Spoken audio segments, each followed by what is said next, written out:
Don Juan, the Mexican Yaqui Indian shaman, tells Carlos Casteneda the following. We have a predator that came from the depths of the cosmos and took over the rule of our lives. Human beings are its prisoners. The predator is our lord and master. It has rendered us docile, helpless. If we want to protest, it suppresses our protest. If we want to act independently, it demands that we don't do so.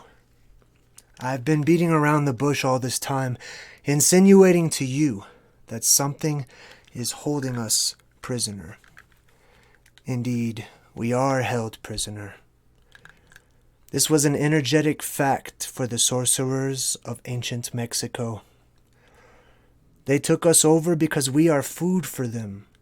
They squeeze us mercilessly because we are their sustenance. Just as we rear chickens in chicken coops, the predators rear us in human coops, humaneros. Therefore, their food is always available to them. No. This is absurd, Don Juan. What you're saying is something monstrous. It simply can't be true for sorcerers or for average men or for anyone. Why not? Don Juan asked calmly. Why not? Because it infuriates you? You haven't heard all the claims yet. I want to appeal to your analytical mind. Think for a moment and tell me how you would explain the contradictions between the intelligence of man, the engineer, and the stupidity of his systems of beliefs, or the stupidity of his contradictory behavior. Sorcerers believe that the predators have given us our systems of belief, our ideas of good and evil, our social mores. They are the ones who set up our hopes and expectations and dreams of success or failure. They have given us covetousness, greed, and cowardice. It is the predators who make us complacent, routinary, and egomaniacal. But how can they do this, Don Juan? Carlos asked, somehow angered further by what he was saying. Do they whisper all that in our ears while we are asleep? No, they don't do it that way. That's idiotic, Don Juan said, smiling. They are infinitely more efficient and organized than that. In order to keep us obedient and meek and weak, the predators engaged themselves in a stupendous maneuver. Stupendous, of course, from the point of view of a fighting strategist. A horrendous maneuver from the point of view of those who suffer it. They gave us their mind. Do you hear me? The predators gave us their mind, which becomes our mind. The predator's mind is baroque, contradictory, morose, filled with the fear of being discovered any minute now. I know that even though you have never suffered hunger, you have food anxiety, which is none other than the anxiety of the predator, who fears that any moment now its maneuver is going to be uncovered and food is going to be denied. Through the mind, which after all is their mind, the predators inject into the lives of human beings whatever is convenient for them, and they ensure, in this manner, a degree of security to act as a buffer against their fear.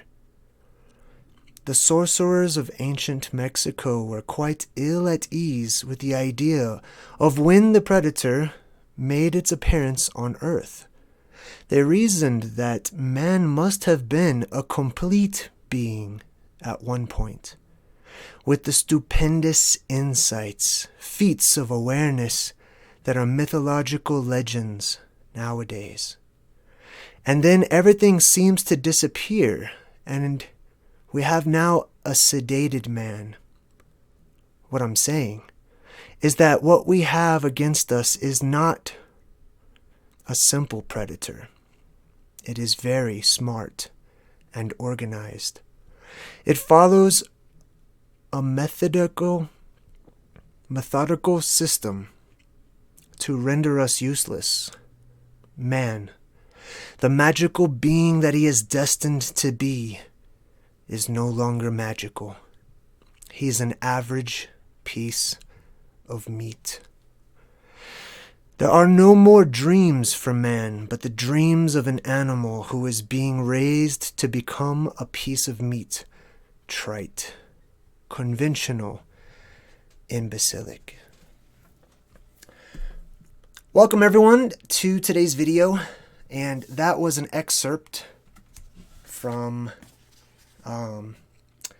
Carlos Casteneda, The Teachings of Don Juan, taken from The Children of the Matrix by David Icke. And what we're going to do right now, I stayed up until about 4:30 in the morning because I was cleaning my house and I happened to have some music playing in the background on the television. And I saw all of these different music videos, and honestly I really want to break down so many more, but all of the Imagine Dragons videos were really just filled with esoteric symbolism. So what I'd like to do is go ahead and screen share. We're going to go ahead and take a look at some of the symbols here that are used by this particular band. And we're going to start off with this video on top of the world. Let me go ahead and screen share here so you can see what I'm looking at. Okay, so I'm not going to play the video. Clearly we don't want to infringe upon any copyright issues, but we're just going to go ahead and skip through scene by scene. Now, if you haven't seen this video, it's an older video, but the entire video is about a lot of esoteric stuff, a lot of secret stuff that happens within the world of the Illuminati. And they're going to drop a lot of breadcrumbs and a lot of clues about the truth of our reality as it's presented to us and how it's presented to us. So if you haven't seen the movie The Shining or 2001 A Space Odyssey or Doctor Strangelove, any of these types of Stanley Kubrick films, then I'll go ahead and explain some of it along the way. But we'll start with this beginning portion here. It opens up with this kid that's on this, can you see the, oh yeah, you can see my mouse, good.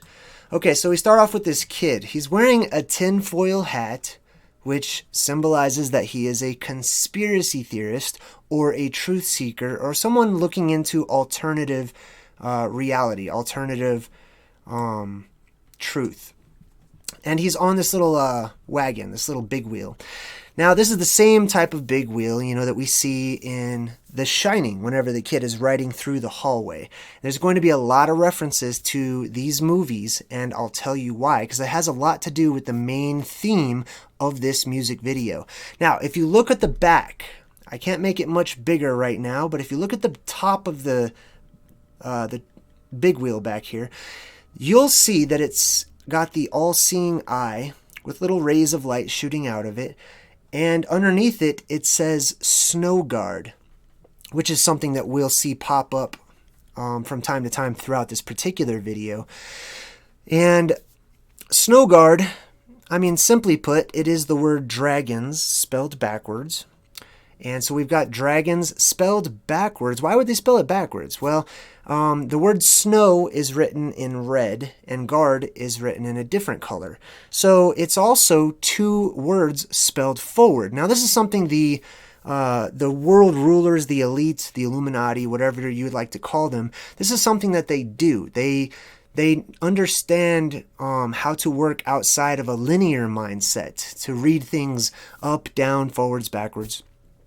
And snow clearly brings to mind something cold like snow, the world of snow, snowing, and then guard. Guard is short for garden. It's where we get our word garden from, like kindergarten, which is a garden or a world of children, a land of children. But guard basically means world or land. So snow guard means snow land, right? Land of snow. And it's really interesting because the shape that the sticker's in kind of resembles one of the snow globes, right? So I'm going to throw out a lot of these clues, and if anyone in the chat, if you pick up on some other stuff that you see, feel free to share it with everyone else as well. I can't see the chat right now because I'm looking at what you're looking at. But let's go ahead and move forward. So we've got this alternative thinker who rides in with a childlike mindset. That's a key one too, right? And he's going to pull up, he's actually going to pop out in between these people right here. All of these people are staring at the television screens that's inside of this appliance store called Stan and Brick, which is paying homage to Stanley Kubrick, who produced 2001: A Space Odyssey, or maybe he was the director. I can't remember. Correct me in the chat, please. But he's the one that made the films The Shining, 2001: A Space Odyssey. And this is the most important thing. If you don't know this already, there is a lot of evidence that points the way to Stanley Kubrick having a large part being played in the filming and the production of the very first moon landing that was televised, of course. And this is the whole theme of this video, the moon landing. Now let's break this down, because a lot of times, quite more often than not, we're not taught how to examine things. We're not taught to look at the details. What we are is we're putting to a particular brainwave state when we start watching television or listening to particular songs, and that state, the waves that are produced in our brain, they switch from an analytical mindset, right? One where we can figure things out and pick things apart and figure out things for ourselves. It switches to a mindset where we're more accepting and we just kind of stare and we allow our subconscious to take the wheel, so to speak. Now, let's break down this particular picture. In the back, you'll see none of this at all is done accidentally. Every single thing that you are looking at has a purpose behind it and a reason for it, okay? They didn't just throw together some music video. This was all designed from start to finish. So if you look at the back, you'll see that there is a red car and a blue car. Interesting, right? We've got the concept of red and blue, but also directly behind these people, we've got a white car and a black car. I believe that's a black car. Let's see. Let's skip forward a bit. Yeah, I think it's a black car. But anyhow, you've got like the red pill and blue pill symbolism going on. And then, of course, you have that this car in the back is known as the Volkswagen Beetle. And the concept of the beetle or the scarab is also going to come into play later on as well. So let's see, what else do we have here? We've got the people watching the television, and let's skip forward to when the kid pops in. Okay, so he pops in and he's checking out what they're checking out. Now, do you see this lady over here putting on lipstick? Almost every time it shows these people watching the entire first moon landing, this lady is putting on lipstick. It's because she's been told to do this. It's not, she's doing it the entire time. It's symbolic. It represents something. All of this does. And then this girl over here is whispering to the girl with the sunglasses on. She's been told and instructed, this is your part. This is your role. Whisper into this girl's ear. This is letting us know there is some sort of a secret going on, right? The lipstick, all of this has to do with outer beauty, with what you see on the outside. And then there's this inner knowledge, this secret that's being told over here as well. So we've got the kid. He's wearing a shirt that says Snow Guard, right? Or dragons, backwards, upside down, however you'd like to see it. However, he's the one with the childlike mindset. He's the innocence that he represents, those of us, our inner innocence. And he's wearing one of these tinfoil hats, and there's actually something to the wearing the tinfoil hat. Maybe I'll do a video on that someday. But essentially, it symbolizes that he is protecting his own mind. That's what that symbolizes. It's not a symbol of him being a dunce or a weirdo or a wacko. it's actually a symbol of him being very intuitive and independent, that he is deciding to protect his own mind. Now, he's wearing a sweater that's also eerily similar to the sweater that the kid wears in The Shining. Well, let's skip forward a little bit. Now, they're going to be watching some television. Here's the television, and on the television, it says right here, monolith. Let me make sure you guys can still see. Yes, you can. Okay. Okay, cool. All right, so it says monolith right over here. Now, you would think it's just the brand of the television, but according to Google, I just Googled monolith televisions, it seems that they didn't come out for years after, the first moon launch. So this television really shouldn't exist, but it says monolith. The concept of the monolith is also prevalent within the Illuminati symbolism, or the Freemasonic symbolism. If you look at any of their prints that they have that show all of the various symbols that represent truths and ideas and concepts and ways of life and magic and other things like that. So why would they put monolith right here? Mono means one, just so you know, or an individual, and lith means rock or stone. So they're staring at this television that is symbolic of the one rock, the one stone, okay? And that's going to actually play a part later on. We'll talk about it some more. But they're watching the moon landing here, and they're watching the rockets blast off, and then it cuts to this guy. And sometimes on this television, there's actually some quick flashes of subliminal subliminal messages and whatnot. I watched this at 1/4 the speed all night long and found so many interesting things. So then it cuts to the lead singer of the band, and it's got the carpeting in the background here from the movie The Shining, which are these the same pattern that you see in the show in the movie The Shining. And then it fades out, and you can see that there's a little bit more to the picture. And in the picture, you've got the kid is dressed up, kind of like you would see Alice from Alice in Wonderland. She's got the apron on. The apron is Freemasonic symbolism. And then, of course, over here, you've got the fisherman, the man with the 2 fish, representing the fish gods, Enki, basically. The god of the waters. And then, of course, you've got the umbrella over here that also represents the waters. Now, the waters are going to be a prevalent theme as well. Not just the waters, but fire. We're going to check that out into another video here a little bit later. So let's skip forward. So the guy leaves, and this is him in the car. And, of course, you can see the address here, 2001. Just like 2001, A Space Odyssey. What they are doing is they're connecting and letting you know. I don't know what he's doing here. This is when he first gets in the car, but he's not looking at the ignition. I don't know what is going on there. Actually, I have an idea of what's going on there, but I'll leave that to you. So anyhow, they're connecting Stanley Kubrick to the first moon landing, and that's not all they're going to be doing. The moon landing was fake. Everybody knows this, for the most part. I'm just going to go ahead and say everybody knows this. It's very obvious to anyone who's even glanced into it. The moon landing was completely faked. It was a TV show, basically. It was a way to program the populace, the masses, using the television. If they see it on television, then it must be true. So let's skip ahead a little bit here. We're going to check out a few videos. This is just the first one we're going to be looking at. Now it goes to the next character, the next guy in the band. I want you to know all of these band members are going to end up representing the band members in the group The Beatles. Right?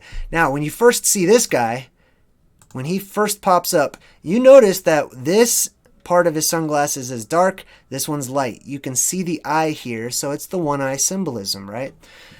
So I think this guy represents John Lennon. I'm not 100% sure. I'm not as familiar with the Beatles.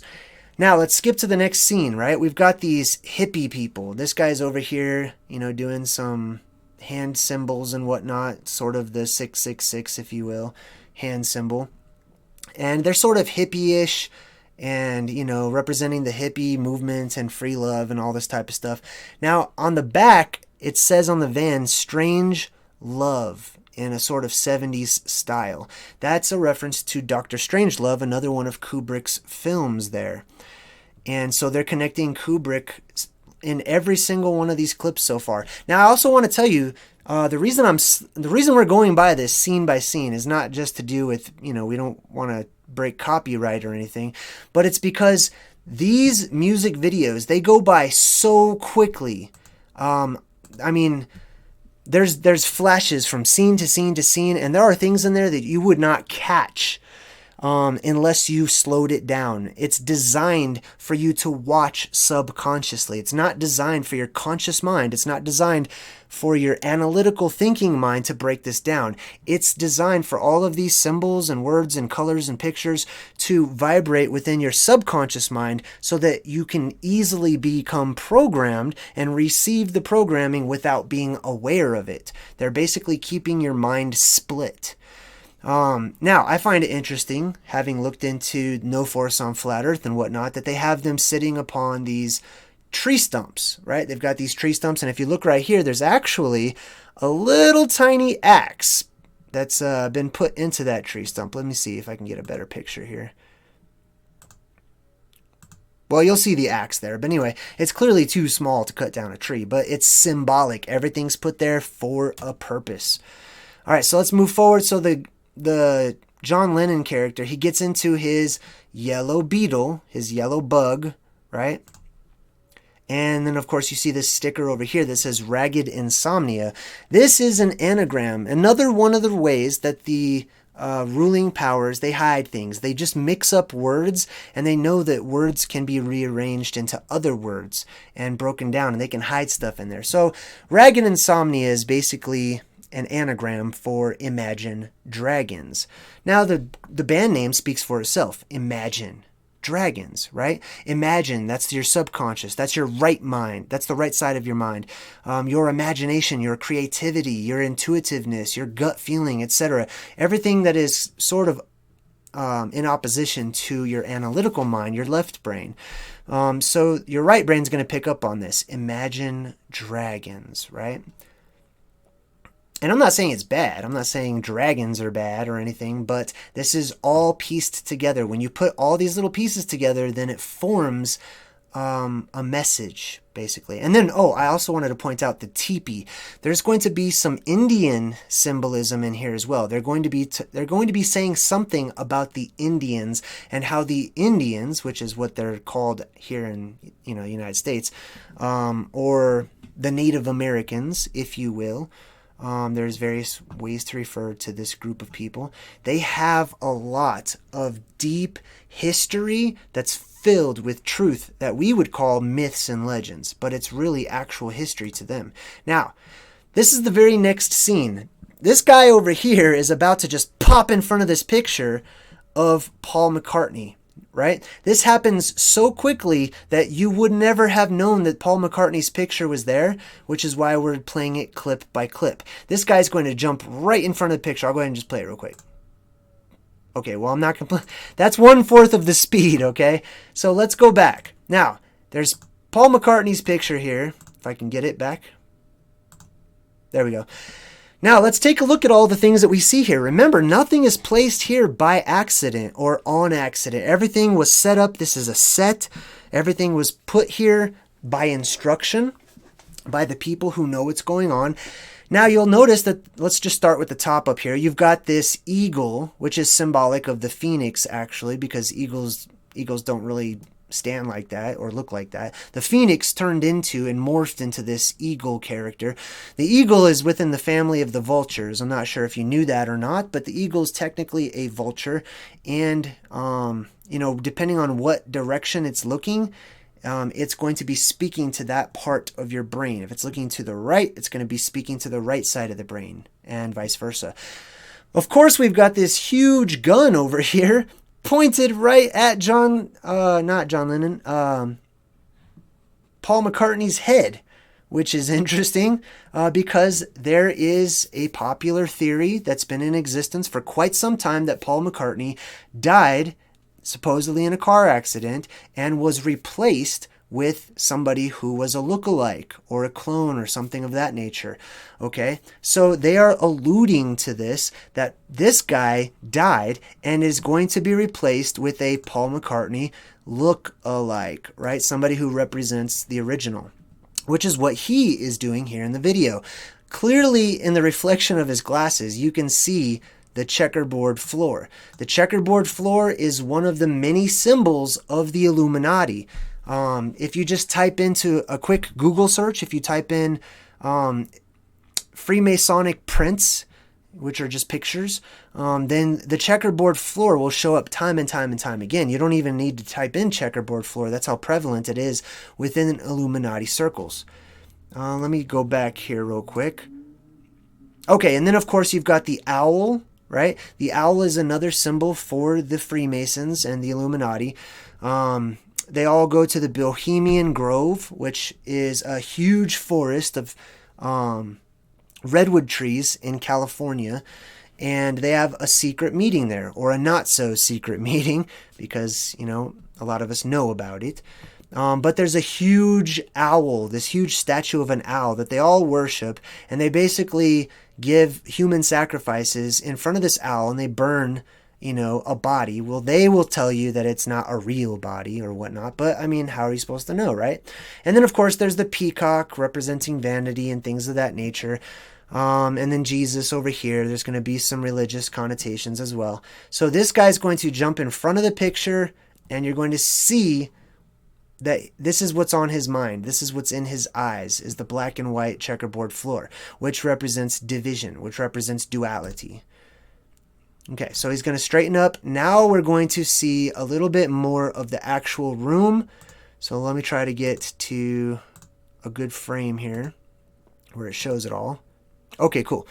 All right, so now you've got the gun still pointing at the replacement Paul McCartney guy over here. But then look over here. Do you see this? This plaque, this shield? The shield inside of it has the Freemasonic symbol of the compass and the square, right? Or I think that's called compass, right? Correct me if I'm wrong. But anyhow, this is the tool that makes circles, and then the tool underneath it is what makes straight lines or whatever. And it represents the circle being squared and whatnot. It's just simply a symbol for the Freemasonic group. Now over her shoulder, there's another shield, right? And the shield, inside of it, has the, I believe it's called the Star of Remphan, which is the upside down pentagram, the upside down star, right? And so we've got the upside down star right over her shoulder, and then we've got the Freemasonic shield over here. Then over here, we've got the old globe. And you might think, so what? You know, it's just a globe. Well, the globe is going to play into the rest of this video. These are all symbols that, when put together, create their own context for a message that is being broadcast. And that message is being broadcast to your subconscious. So here we have the old globe sitting there. And then, of course, we've got these twins that are these gingers, these redheaded kids or orange-haired kids. And the twins typically represent Enki and Enlil. If you know anything about Enki and Enlil, or if you don't, they are basically these twin brothers, these two brothers, who were known as the original Anunnaki who landed. The Anunnaki are those who from the heavens fell, or those who came down from the heavens or from the sky. And the twins typically do symbolize Enlil and Enki together. And they were the original two gods in various Mesopotamian stories. And they were also known as the fish gods. And then, of course, you've got this golden tree thing over here, which, you know, could be, I don't want to speculate too much, but, you know, a lot of times the trees represent the tree of life and whatnot. But in order to know better what these things symbolize, you simply just take all of the various pictures and you put them together. That's how we form sentence structures today. Our sentence structures started off as pictographs, and the more pictures you add together, the more context for the message that you have. Okay, so he's going to get into his car, give a little smirk like he knows that something's going on, and take off. Now, in this next one, you're going to see the next band member over here, kind of sort of dressed like Evel Knievel or something. He's got the same badge on. He's got the snow globe symbol with Snow Guard or World of Snow on the bottom in white there. And, you know, for those like myself who are into flat earth theory, I would definitely say that there's a direct correlation to the land of snow, which is Jotunheim, or the land of the frost giants. Those giants are titans or gods who came from a colder region because they're impervious to the cold based on their chemical composition, based on their genetic makeup. You know, they are not bothered by extreme temperatures. And then, of course, he's got the stars on his head that just represent the gods. Typically, the stars almost always represent the aliens or the gods, etc. He's going to put on his sunglasses, and then we're going to take off here. Let's see. Okay, so he drives past this right here. Now, as he's driving past, the camera is zooming in on this sign right here that says Route 237. 237 is the number that was used in Stanley Kubrick's The Shining. The little kid was wearing a sweatshirt that had the Apollo 11 rocket on it. And then he walks over to room 237, which is symbolic of the rocket blasting off 237,000 miles away to the moon. And that's what this is symbolizing, scenic overlook. And the arrow is pointing up into the sky, right? So it's basically saying the moon. 237,000 miles away, there will be a scenic overlook, you know, where you can see the entire Earth, basically. And then we'll go forward a little bit more. Now, keep in mind, at one point in time, the word monolith is going to disappear from this television. I don't remember exactly when, but I'm trying to remember where those subliminal messages were on here. I think maybe they're a little later in the film. But it's showing some clips of people, you know, supposedly watching the rocket take off and whatnot. And then it shows these people again watching the televisions and staring at the televisions. And they are just pretty much, this is their information. This is their world. This is their reality. And I find it to be very interesting that they had so many of these people wearing glasses. You know, some of them were chosen to wear glasses and some were not. Now, this next scene has some interesting stuff in it. Let me show you this. Now, they're going to be watching the TV here, and look what it says up here. It's showing these NASA workers, right? The NASA guys are staring at the screen, which is one of these screens that you used to see when there was no programming on. But look at the screens just above that. This screen says, it looks like it says only Dart. It looks like it says only Dart. This screen looks like it says Oxy Force. And this one says Tame Titans. What an odd combination of words to appear on these screens. Now remember, this isn't done by accident. These words were chosen purposefully or on purpose, with intention, right? Now, I wasn't sure exactly what these mean. However, I do know that Imagine Dragons is infamous for using anagrams in their videos. You'll see a lot of anagrams, like the one we talked about earlier. So it may be that some of these are anagrams. I did try typing some of them in, but there's so many results that I didn't have time to figure out what the anagram could be. But that's my guess on what that is. It looks like they're probably anagrams. When you see words that don't really make sense together, a lot of times they are anagrams.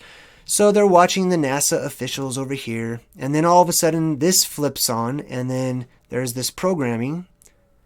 And let's see what else we've got here. Okay, now they're going to do the famous Abbey Road scene, right? I want you to take a look at this before I skip forward any further and think to yourself, do you see anything here that looks like it could be maybe interesting, right? Something of interest. Let me go ahead and skip forward a little bit more. Now, of course, you got the beetle. This is going to symbolize the Beatles, the group The Beatles. And they're going to walk across. Now, I'm going to show you two really interesting things that happen here, okay? The first thing is with this license plate over here. Right now it says MBY 967P, right? But then, once this guy right here crosses in front of it, watch what happens.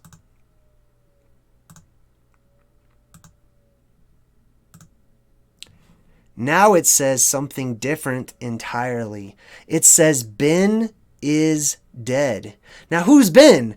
I'll tell you who Ben is. Ben is this guy right here. Remember this guy who represents Paul McCartney? Remember how I said that there was this theory that Paul McCartney actually died and was replaced? Well, this is Ben in the band. And this says Ben is dead. And this is them emulating the Abbey Road record cover.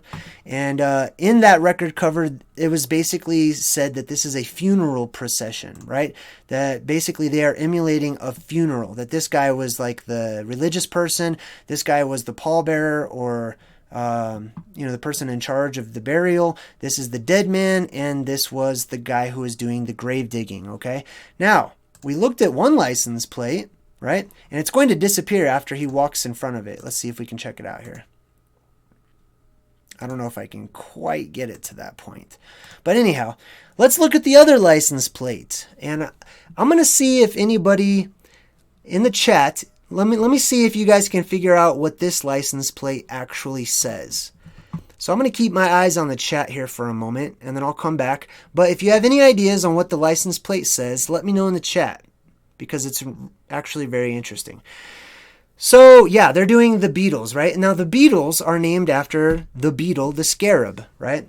The scarab is an Egyptian symbol, and it goes back to the dung beetle, or the beetle that pushes around a ball of crap, basically, that's supposed to represent the sun god as he pushes the sun across the sky.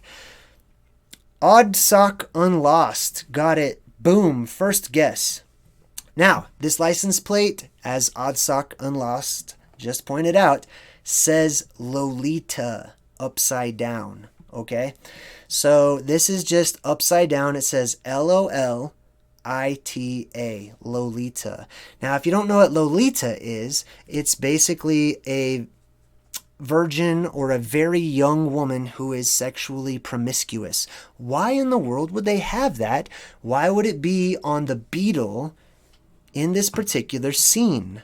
I'm going to leave that to your own imagination, but all of these things are tied together. If you thought that all of the different world conspiracies are all somehow different and unrelated to one another, or maybe there's one or two that are related, I'm going to tell you that they are not. Every single one of them can be tied together and unified because there is a bigger picture going on. These are all just little pieces of the puzzle that they allow you to see because it's a part of their programming. Now we skip ahead. They walk across the road, and then it shows a close-up of this little security camera that says 009 LAH, or, read backwards, HAL 9000, right? That's directly from 2001: A Space Odyssey, and HAL 9000 was the advanced artificially intelligent spaceship that ended up killing off the human beings, okay? That's what that's from. I believe The Simpsons also did a mockery episode of that as well.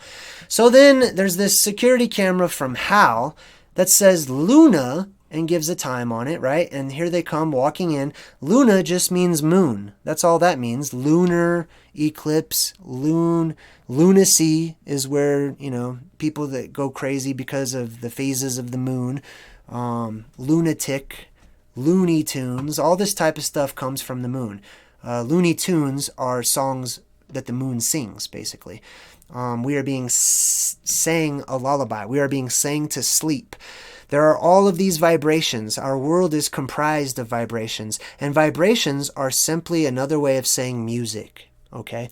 Our world is a musical world because it is comprised of these vibrations that make up everything. It's a musical world. Because it's a musical world, of course, we're going to get the music industry involved in a lot of this stuff. Then we've got the restricted area sign on the thing here. Of course, it's a pyramid, or a triangle pointing up, which is masculine. This guy's putting his hand to his head like he's listening to something. Let's skip ahead a bit. Okay, so then they go inside, and some ladies watching. Now they start to put on their astronaut clothing, right? And we're just going to skip ahead a little bit. So now they all dress up as astronauts. Now, we know that they're not astronauts, right? They are the band members or whatnot. But they go in here and they pretend to be astronauts. They pretend like they're on the moon. This kid's watching. This lady's still putting on her makeup. Now this, to me, this actually harkens back to the book of Enoch when it talks about the fallen angels and how they taught mankind the dividing of roots and how to apply, how to beautify their faces, right? Or how to live up to the elven standard or the standard of the El, the Elohim, how to look like the gods because the gods are the beautiful ones or the Vanir. Okay, so skipping forward. Wait a minute, did they show the TV again? I don't think so. Okay, so we're skipping forward. Now we're showing the TV and it's showing the astronauts allegedly getting onto the rocket and whatnot. Now, I'm going to tell you a secret, okay? The astronauts, they do get into the rocket, or at least they used to. But the rockets have an escape hatch at the very top where they get in, and it has a slide. Believe this or not, you can look this up. All of these rockets, right, at least the ones that I saw in these videos, the rockets have a slide that goes from the top of the rocket all the way down underground in case of emergencies, right? In case the astronauts need to escape quickly for some reason. They have a slide that goes from the top of the rocket all the way down. Like, this sounds like the McDonald's play place or something. It's ridiculous. There's no need for there to be a slide, you know? So we cut back to these guys, and they're pretending to do some important work, you know, pushing buttons and whatnot, and turning knobs. The rocket takes off, so, you know, the astronauts must be in it, right? Well, they're going to tell us. They're going to tell us exactly what happens. The whole world is sitting on the edge of their seats. And, you know, you've got the hippie crowd over here. This guy is being shown again doing the hand symbols. You've got the teepee in the background, which means that there is some truth. There is some native truth going on. This guy actually has sort of a Native American garb on. And let's skip ahead a little bit more. Oh, and then you've got the Russian astronauts who are all watching as well in their Oompa Loompa outfits or whatever with the monkey there. And of course, they're not in space either. You know, they're just in a room somewhere. And everyone's checking it out. Everyone's glued to the television. And then the rocket takes off. And you assume, well, the astronauts they've got to be inside the rocket. And this guy looks out. Then you've got the monolith TV there still, once again, and they're showing the astronauts landing on the moon. And then you can actually see a lot more of the imagery here in their house. There's Paul McCartney there. There's a mask over here as well. This particular mask is used often in the symbolism of the masquerades of certain rites of passage and gatherings and stuff like that by the Freemasons and the Illuminati because of its extremely large nose, which also harkens back to various ancient Egyptian gods. I'll let you draw your own conclusions on the big nose mask and what that may refer to. And then we've got another owl here. I'm not sure what this is. If you know in the chat, let me know. Another globe over here with a ring around it for some reason. Could it be Saturn? Probably. And then another peacock over here. I mean, we're just loading up everything full of these this imagery. And then another peacock right here, right? There's a lot of these peacocks going around. And let's skip ahead a little bit. Oh, the kids are not happy, right? Whatever's going on, they're not happy. They will become happy, though. As you can see, this kid actually is holding a controller in his hand, like some sort of video game or something. And it's going to show that here in just a moment. Glasses of milk are also a part of the esoteric symbolism. Those of you who watch Westworld, you will notice like the whole glass of milk theme going on and the milky white substance that the robots are made out of, that they come out of to create them. It gets into like advanced artificially intelligent design and stuff like that. And then we've got the apple and whatnot. We've got these people who are holding up this platform. Let's skip ahead a little bit more. Now you can see them holding this. I'm not sure what these are. Oh, you know what? Actually, it doesn't look like a remote control. It looks like a car or something. So that was my mistake. It's not a remote control. That's my modern mindset projecting upon the past. But these are cars. Looks like they're little trucks. So the kids are watching the moon landing. Now, I need to play this clip right here because there's some audio I want you to hear. Let me go ahead and put it back to regular speed, and we'll try to keep it short here.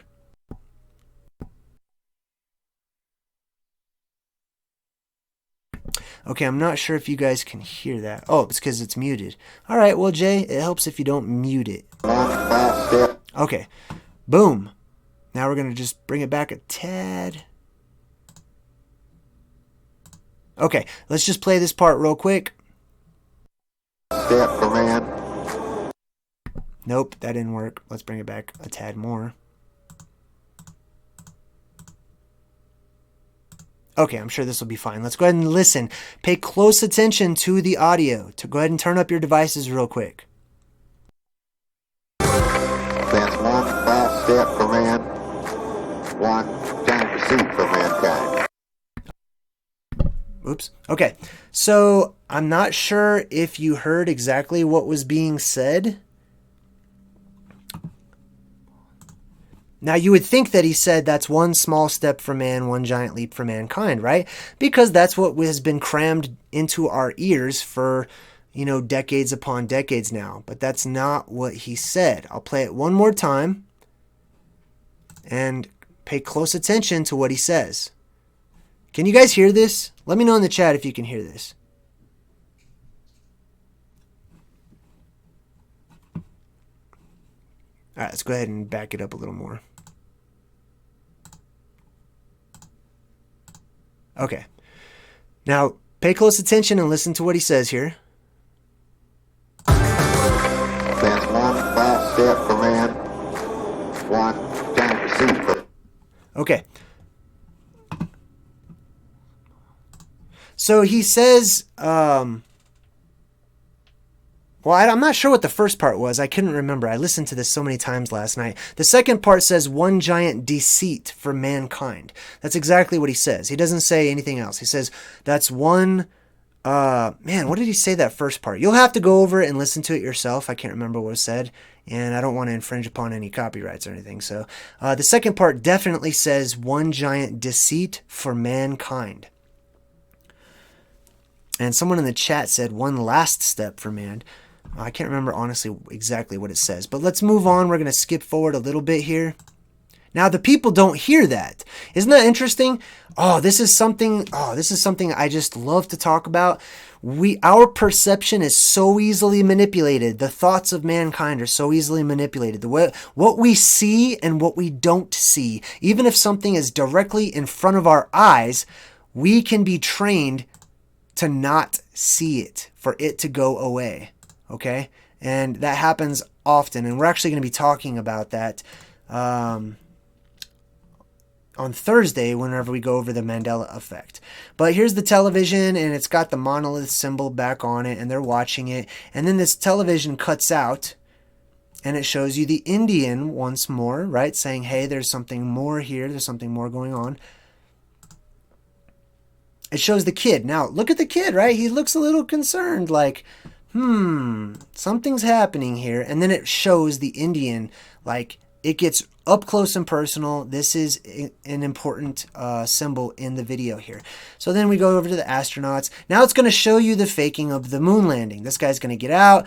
The microphone hits him on the head. It's supposed to be set up and designed as whimsical and funny. That this is supposed to be something that's lighthearted, right?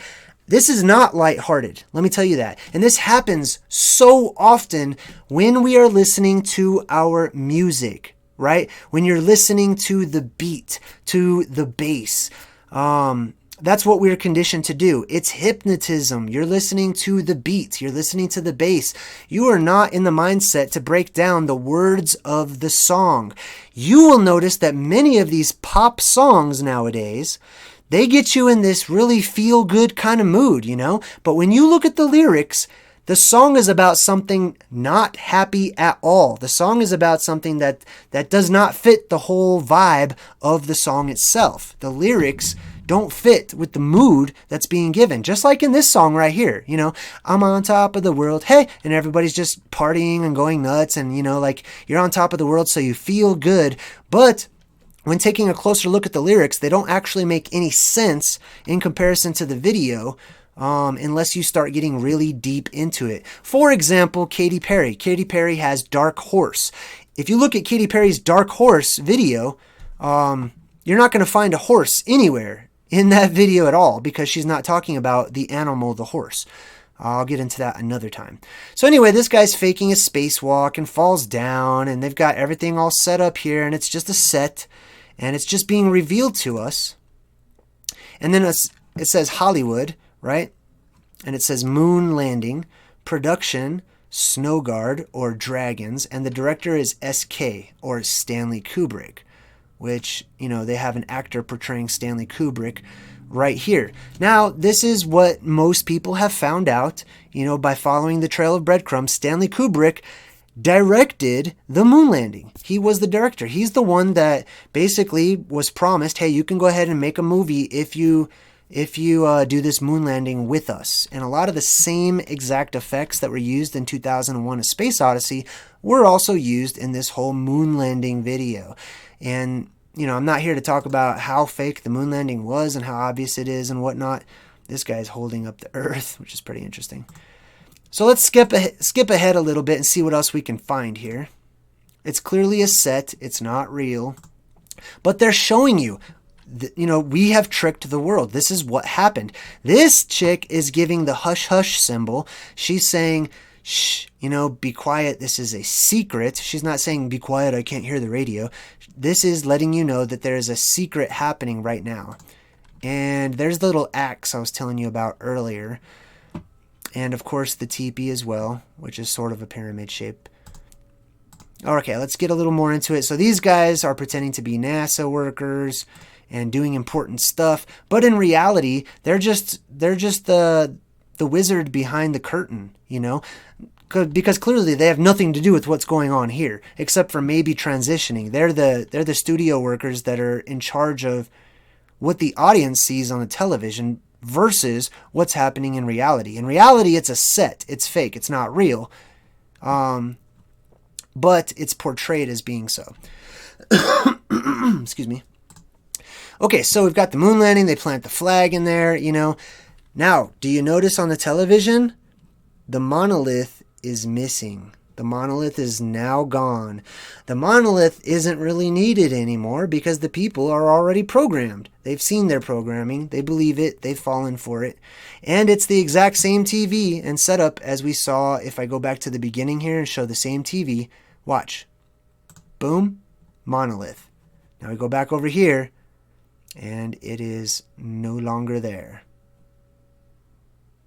Boom. It's gone. Okay, so let's skip ahead a little bit. You've got all the people. They're all so excited. They're partying. You know, we landed on the moon, which is also made fun of in Dumb and Dumber. You know, they've got this dumb guy that looks at the newspaper, this moron, and he says, we landed on the moon. And he's all excited about it because he just saw it. You know, and that's poking fun at the reality that's actually happening. You know, people are not researching. They're not looking into these things themselves. That's Stanley Kubrick, you know, looking all grumpy and pissed off, probably because he was taken out shortly after this happened. And then, of course, we've got Nixon, who's involved in all kinds of cover-ups and things of that nature, flashing not the peace sign. This does not mean peace. This means V. This is the vector. This is the hook. This is how you do a hand sign for a hook, or the Vav, okay? The number 6, it's another way to do that. It's Vav, it's the V, okay? That's what that is. So when you see the voice, or Maroon 5, or all these things that use the symbol for the V, that's what it is. It's a symbol for the hook. Why is it the hook? Because the hook represents Saturn, who is the inhibitor. And actually, they talk about that in their lyrics, about how they're inhibited, etc. Then you've got the men in black over here, you know, posting up, keeping guard, making sure it all goes down the way it's supposed to. Let's see, what else do we have here? Everybody is all happy, you know, and then these guys are just acting ridiculous, like, hey, let's all play golf on the moon. Like, this sounds so ridiculous to me, you know, just the idea, you know, what are... They're making fun. They're mocking the reality of things that have actually happened. And then they start sword fighting, and this guy's riding a horse, and the other guy's playing air guitar. They're just goofing off on the moon. Now, let's see. Let me see if I can. I want to talk about goofing off on the moon for just a minute. So, I'm not sure if you'll be able to see me, but let me see if I can put myself back on here. Oh, this? Will this work? Oh, this does work. Okay, cool. So, hey, what's up, everybody? Here I am. I'm still here. Okay, so I just want to talk about goofing off on the moon, or astronauts goofing off. Okay, I was talking with one of my best friends about this last night. And it's like every time that you look at the astronauts, whenever they're on TV, when they're doing something important and they're guests, they're playing. That's every single time.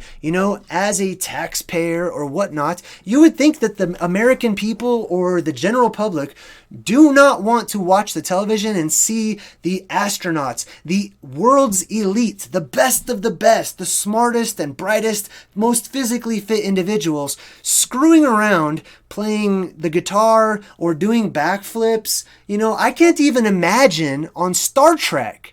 I can't imagine that happening on Star Trek. Can you imagine Bones, looking over at Spock, and Bones is like, "Damn it, Spock, watch me do this backflip." And Spock's looking at him and he goes, "I don't get it. I don't understand. Why are you doing that?" Right? That's because, why would you do that? Why are you doing all this backflipping? You would think that the astronauts are used to it, right? That they're used to it, but it's like every time you see them, they're having a blast, like it's their first time, like they're playing around, which is exactly what they're doing. I would rather see the astronaut in the cockpit, driving around or whatever. I'm not sure they don't steer, I'm sure they don't tell us that that's how it's done, because they're not really in space.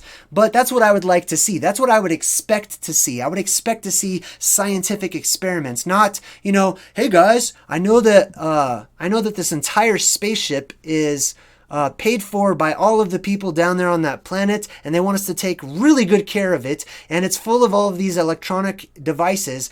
Let's get a whole huge thing of water, and let's play with water in the middle of this electronic equipment spaceship, and they just screw around with water and doing backflips, and then they're doing this whole crap like this whole floating, right? This is what they do. They go up and down. Now, let me ask you a question. If you're in zero gravity, right? An object in motion stays in motion unless it's acted upon by an outside force. So if you're floating upwards, you should keep floating upwards, and you should see the astronauts constantly have to grab the roof or something to push themselves back down. In zero gravity, you don't float up and then kind of stop in the middle and then kind of float back down. That happens like a balloon in atmosphere on the planet, okay? Not in space. If you're an astronaut and, why are you holding your hands like this? Because you're making sure that you're covering up certain things that are there, okay? But you don't bounce in space. You don't float around up and then back down like that in space unless you float up and you hit your head. Then yeah, you might go back down or something. But that's not how that works. Okay? You don't bounce around, you don't float up and down constantly in space. You go in one direction unless acted upon by something else that would change that direction. Okay? That's how that's supposed to work. But the astronauts, I don't know. I'm not going to say they know it or they don't know it. Welcome, Outcast, by the way. So, yeah, that's something that just kind of bugs me, And this video is playing upon that fact that the astronauts, or the astro means star, right? Not is a play on the word of not, like not in the stars. They're not up there. But they're goofing off, man. And, it's kind of demeaning to the intelligence of the communities of the world, I believe, okay? It also speaks volumes about the intelligence level of the communities of the world and our hypnotism and our conditioning and things of that nature, because every time the astronauts are taking questions from the audience, well, who's the audience? It's a bunch of children. Gee, I wonder why. Because what kind of questions are children going to ask? simple questions, hopefully, right? Questions that the children probably picked out of a hat that were pre-written for them to ask. However, even if the children go off script, they're still children, you know? You can easily work your way around that. What they don't want are grown, independent thinking, analytical thinking, mature individuals saying, yeah, I've got a question for you, astronaut, you know? Et cetera, you know? Challenging or putting them on the spot or things of that nature. It's too much. There's too much goofing off. There's too much playing going on in space. I don't see anything serious happening when they're up there. And the reality is they're having a blast. They're having a good time. They're screwing around. That's what they're doing. And that's what this video is making fun of. It's showing you the reality, and they're saying, this is funny. I mean, it is kind of funny. Like, they're goofing off. They're totally the cheesiest, worst actors in the world, and you bought it. Like, wow, do you guys remember the time we tricked the whole world? You know, wasn't that a laugh? That's kind of how that's being portrayed. Let me get back to sharing the screen here. Welcome to everybody in the chat, by the way. Everybody who's watching right now. If you just joined us, I'm JayDreamerZ, and I talk about lots of different subjects here on my channel. Thursday, we're actually going to do our scheduled live stream, and we're going to be talking about the Mandela effect, which is something I have stayed away from purposefully for quite some time, but now I'm ready to go ahead and jump right into it. Let me get back to the screen sharing here. Okay, so here we got the actronauts goofing off, you know, screwing around, basically having fun. And they're the band members, so they're singing and everybody's dancing and whatnot. You've got Kubrick, who doesn't like it. Then you have all of these women, all of these screaming fans that are just rushing in to see their favorite band, the Imagine Dragons, playing or whatnot. Now, it shows him, he was told, he was directed and said, hey, when the fans come in, you need to act caught off guard. You need to look surprised. This isn't him really being surprised. This is him acting like he is surprised. Why would he be surprised? Because they're portraying that they're in space right now, and he's like, oh my God. Okay. Now what happens after the people realize that they're not really in space? Well, this is what happens. They start rocking out and partying. They know that they're not in space, or they don't recognize it. And the president is like, all right, well, cool. They don't care, so I don't care. Let's just go with it. You know, that's basically what happens. So they continue the party and whatnot, and everybody's listening to the music, sublimely out of tune with the reality of what's going on around them, except for perhaps Kubrick, who just is not happy about all of this. And I think that might be close to the end of the video. The president goes around, he shakes everybody's hands and whatnot. This guy is letting Kubrick listen to his secrets that were in his ear, right? And the very end scene shows the ball Earth, the globular Earth, being booted, right, by this astronaut. This astronaut comes in and he just kicks the crap out of the Earth, you know? What do you think's going on with that symbolism? Okay, so there's another video by the Imagine Dragons that I kind of want to break down real quick. So I'm going to go ahead and do a quick search. Actually, I think I might want to talk about two more videos. We're definitely going to look at the Thunder video, but I want to look at this Whatever It Takes video real quick. Let's not play the music here. Okay, so we're going to break this one down too. I'm just going to go ahead and tell you up front, this video is going to allude to Stanley Kubrick once again. Now, this is not the Imagine Dragons themselves as a band saying, what do you guys want our video to look like? I don't know. Bro, I like conspiracies, don't you guys? Yeah, conspiracies are cool. Hey, let's include a bunch of conspiracy stuff in all of our videos. Okay, cool, sounds good. I can't imagine that that's the conversation that went down. Most likely, the songs are written for them. You know, they proved their worth to this particular community, and then they were hired. You know, they're hired and they are paid, and they're saying, here's a song, here's how it sounds, here's how I want it to go. Here's what you're going to act out in the music video. This is all scripted, and it's not scripted by the clever band members. You know, this is given to them from above. So let's go ahead and play clips of this video. This is going to be talking about the apocalypse. This is going to be talking about the 2 different apocalypses that have befallen our world. These cataclysms, all right? At least 2, at the very least. One is going to be by water, which is the worldwide flood. The other one is going to be by fire, okay? And you're going to see this throughout the video. But I'm going to show you a lot of the symbolism that happens. So the guy swims in to this room, and I believe the room is made up to look like the other one. Now, it barely flashes this book of matches and this other book of matches. Obviously, you can see that the book of matches looks exactly like Stanley Kubrick's floor or the carpeting in The Shining at the Stanley Hotel. By the way, if you ever want to go to the Stanley Hotel, I would totally go there and do a video. However, it costs like $300 or $400 to stay at this 3-star hotel for one night. So I'm probably not going to be staying at the hotel where The Shining was filmed. I'd love to do a video there, but yeah, we're not going to pay for that. That's way too much. It's ridiculous. Anyhow, so it's got Mount Coelho, Colorado. It's got a phone number here. Now, if you call this phone number, this is a real phone number, then it's going to give you like a survey about the Imagine Dragons, things like that. So this guy swims in, right? It's a water world, okay? He's swimming into this water world. And then it's going to sort of cross-reference the future. It's going to show you bits of the future video that were on fire there. And there's little pieces of the room going around. Now you're going to see these beings, these sort of mermaid beings that are swimming around in the water. Those beings don't have any problem breathing the water, okay? It's the humans, the band members, that have a problem. So we're going to wrap it up, and he's going to start the video singing in the dark, right? So he's singing in the dark. And the band members are all in the dark. Everybody's in the dark. Then the lights come on. They start rocking out. Let's see, what else here? Oh, and he's wearing this purple shirt. You can't tell it's really purple right now because of the lighting. But he's wearing this purple shirt with the number 8 on it, which is... the number 8 is symbolic of the infinity symbol, or time, or the Ouroboros, or time, looping itself and whatnot.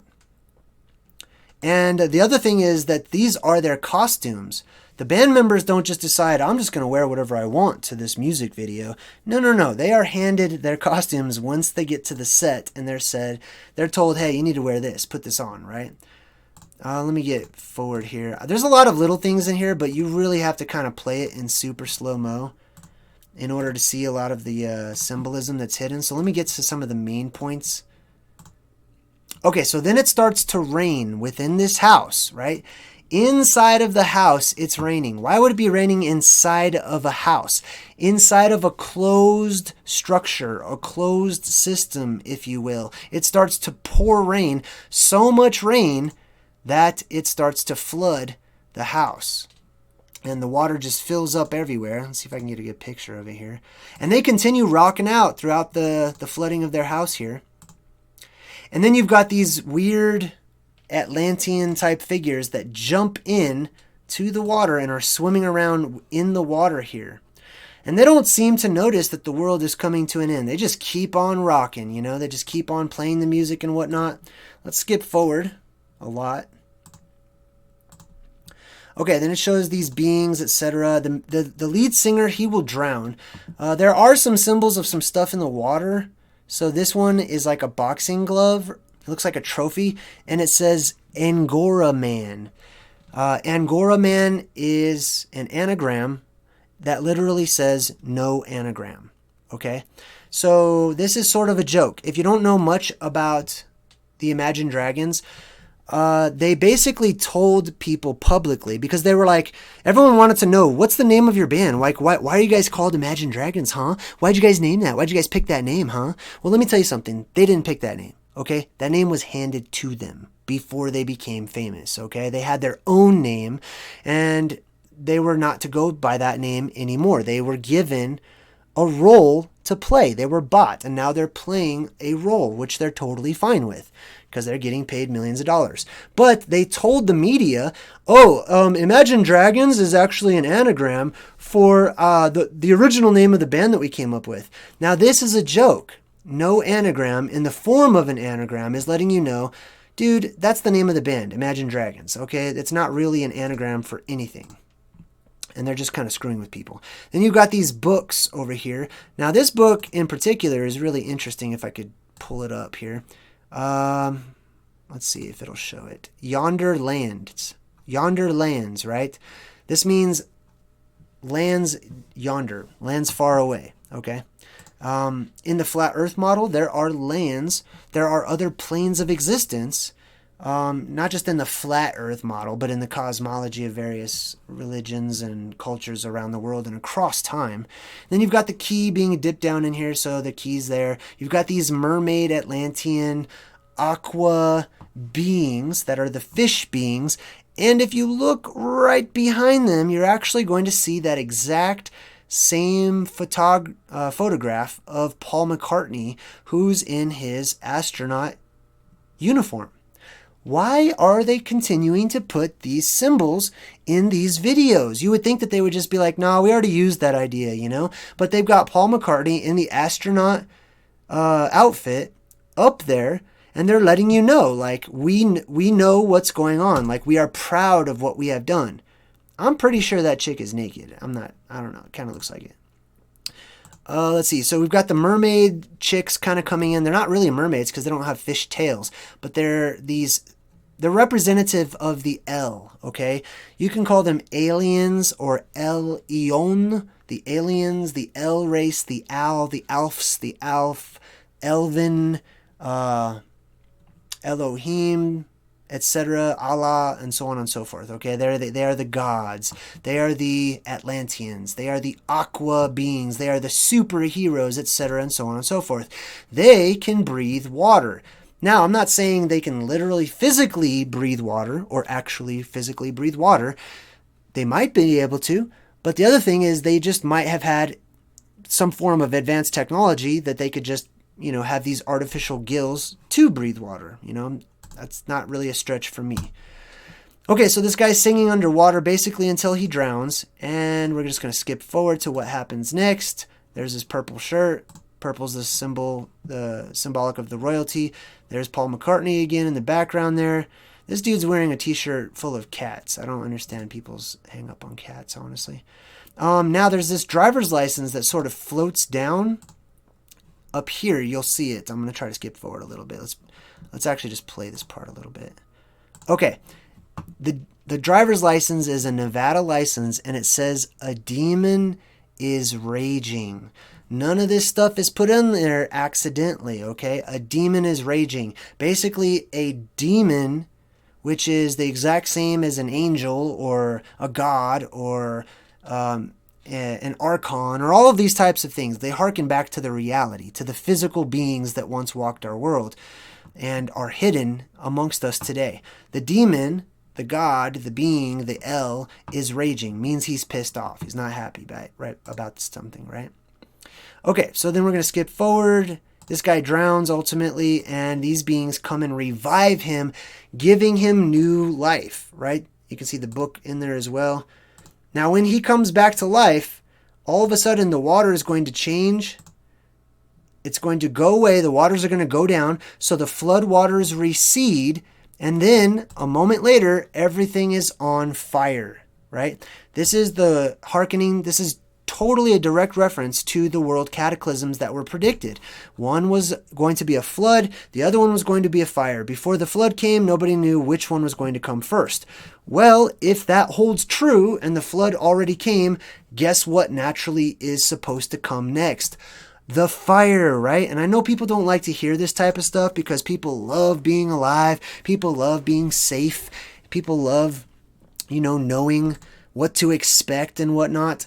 But people don't want to hear bad news. They just want to hear things that comfort them and stroke their ego or their id. The id is a part of the ego that identifies with the individual self. Id, ID, is also Imagine Dragons, okay? The ID, the id. Okay, so let me go ahead and go to this other video I wanted to share with you guys. Let's do this one. This one's pretty good, actually. Thunder. We're going to definitely do this one. So this is recorded in Dubai. Let me check in, make sure everything's going good over here. Okay, cool. All right, so there's 172 people watching. Welcome to everybody. I'm sorry I'm not looking at the chat or even the screen right now. I'm just checking out the video that you guys are watching as well. I'm just sharing. We're looking at the symbolism that the Illuminati present, okay? And it is letting others know, like, this is the truth. The truth is not so much being hidden because it's in plain sight, right? You can't hide something in plain sight. What you can do is you can keep people from seeing it by blinding the people. It's not that the truth is hidden, it's right there. We just can't see it. That's known as psychological scotoma. It's something that is obviously apparent, that is there physically, but a person is literally blind to it. Or I'm sorry, actually blind to it. The synapses in the brain basically erase something from existence and replace it so that it makes sense to the brain. So keep that in mind for Thursday's video. But we're in Dubai. You know, there's a Dubai t-shirt right back here. And this whole video is going to be done, for the most part, in black and white, with the exception of this introduction scene. Now, it says in huge words, a film by Joseph Kahn. Now, I did a study on Kahn. Kahn means priest, okay? So like the Wrath of Kahn, or there are various spellings of this, okay? This is a very popular last name for a certain group of people. Kohen is actually another way of saying it. So Kohen or Khan just means priest. Priest of who? Priest of the gods, right? These are the leper Khans, or the scaly priests, or the priests of the scaly ones, which is what leper means. It means scales. They are the priests of the scaly ones. They are the leprechauns. They are the holders of the gold who present the gold to the gods, who are the scaled ones. How do we know they're the scaled ones? Well, leper literally means scale, but we're going to see an example of the scaled gods in this video. Or the reptilian gods, or the fish gods, or whatever other animal has scales that you would like to associate the gods with, because they look like they have scales, okay? Honestly, they probably look a little more like superheroes in their outfits than they do any type of lizard or fish. This is really the only color that's going to be in this video, and I know it looks yellow, but it's actually orange, and I'll show that to you in the next video. This is orange, green, and blue. Why would they pick these colors? Everything means something, okay? It's all being done purposefully. Orange represents the number 33 in numerology. It represents the Illuminati. It represents the top level, or the so-called top level, of the different Freemasonic rites, okay? The Scottish, the York, etc. It represents those. That's what orange represents. Green represents the ground, or the earth itself. Blue represents the heavens, or the sky. So right now you've got context for a sentence. Illuminati, earth, and sky, right? Basically saying we watch down over the earth and the sky. We watch over these things, right? Now it's going to get into the actual song. Now this is the Burj Khalifa. This is one of the, if not the tallest building in the world. All of this is very interesting. I don't believe that they went to Dubai just because they wanted to have a good time in a vacation spot. Okay, this is all done purposefully. So let's go ahead and fast forward. Now, this is the first glimpse of the silica beings that you're going to see. What do I mean by silica beings? This guy and the other demonic looking figures in this video, they are going to represent the silica race, the elven race, the L. Clearly you can see the pointy ears here, okay? That's one of the marks of the elven race. They had pointy ears, or in comparison, more pointy ears than everybody else, okay? But enough that it lasted the test of time, that this was one of the symbols of the L, or the Elu, the Elu.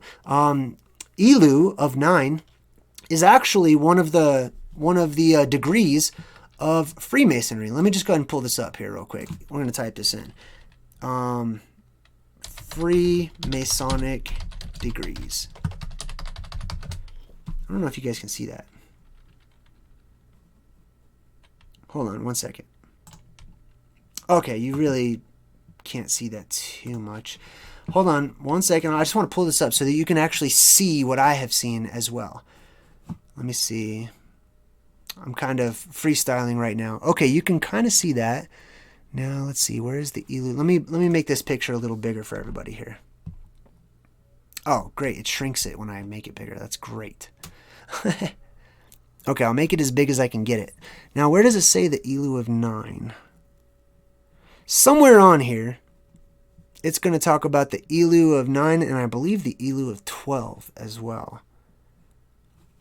Anyway, that one's really hard to see. Let me see if it's on here. Oh, here we go. Elect. So this one says elect, but it's actually the word Elu, and it'll show that on other pictures and images. Elu also means elect. That's where we get our word elected from. The elect, the elite, etc., and so on and so forth. But you're just going to have to take my word on it because I don't want to spend all the time looking it up here.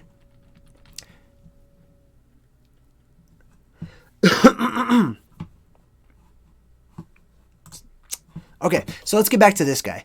All right, so this is the silica being. This is the demonic, if you will, entity. Okay, a lot of people will look at this and say, oh, they've got demons, you know, it's their demons, etc. They are daemons. They D-A-E. They are the ethereal gods. They are the gods who could fly. They are the gods who had advanced technology. Also, they are the quote-unquote reptilian gods. They are the gods who are made of a silicon-like substance. If not, it probably is silicon, which gave them a sort of leathery appearance, if you will.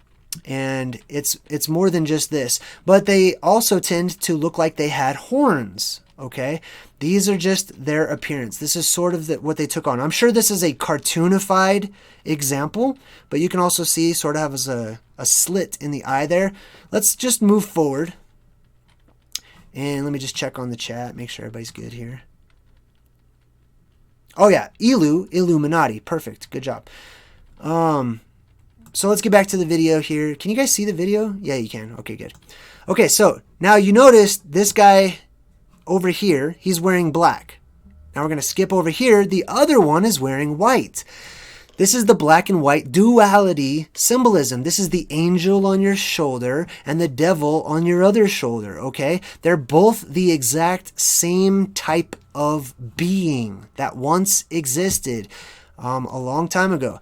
The other thing is you're going to notice that all over the place is what looks like circuitry. Look at the ground. Look at these columns. It's like they're trying to show you circuitry. Everybody is standing on a sort of circuit board, which I believe harkens to some serious advanced ancient technology that has been kept from us to an extreme degree. And it might even get into simulation theory. But let's move forward and just check out the video. So you've got all the circuitry. They're all standing on it. There's this chick. Let me show you what she looks like here. Well, you'll see her. There she is. So these are all the silica beings. These are all the ancient gods, and they are all depicted as such, okay? How do we know that that's what's being depicted, okay? Because of stuff like this. You have the sheep who are just eating, resting, paying no attention to this quote-unquote demon who is in their midst. Now, I'm not saying demon as if it's derogatory. I'm not saying demon like that's a bad thing, like these are demons, and I'm definitely not saying that demons are good. But what I am saying is that demon is, it's a flag word. It's a trigger word, okay? Demon doesn't accurately describe what the being actually physically was or is, okay?